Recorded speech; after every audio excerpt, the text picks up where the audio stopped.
Finally tonight, essayist Roger Rosenblatt of Life magazine looks back at the winners and losers of 1990. If the past year's events were items on a shelf, how would we go about taking inventory? First, compare the wins to the losses. Start with the wins. Eastern Europe was an extravagant winner in 1990, gaining its freedom while millions gaped and cheered. Germany won its reunification, another big win. In Nicaragua, Violeta Chamorro won her election against Daniel Ortega. In Czechoslovakia, Václav Havel won a country's heart and a presidency, and the world's admiration. In Poland, Lech Walesa took over the nation that he awakened to equality 10 years ago.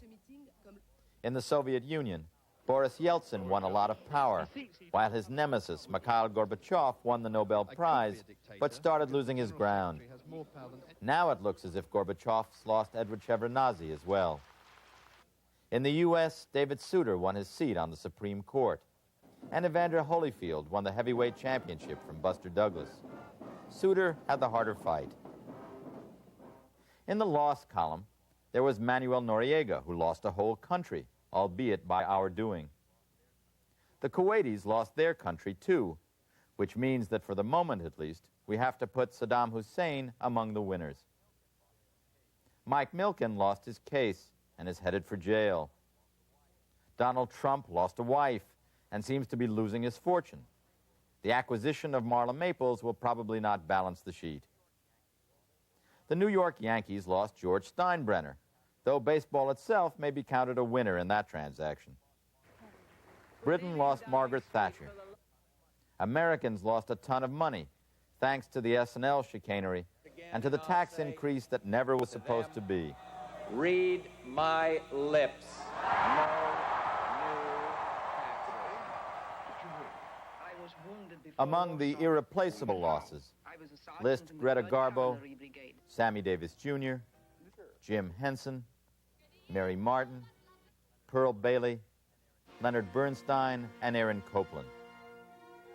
List the losses of the less celebrated people to the plague of AIDS and to the guns in the streets.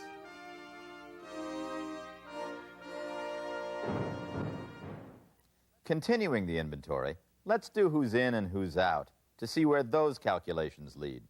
It's two. It's not. It's two. It's not. Bart Simpson and his cartoon family are definitely in, as are the Teenage Mutant Ninja Turtles. Among the human beings, Julia Roberts of Pretty Woman is certainly in.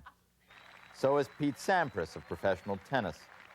Madonna always seems to be in, though she pushed it a bit with a video that scared off even MTV.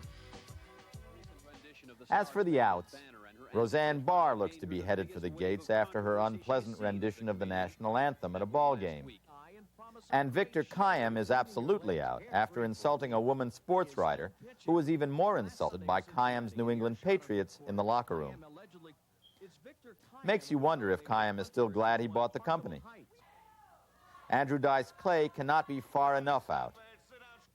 And the manufacturers of the Hubble Space Telescope ought to be out for messing up the pictures of the heavens. The homeless are always out.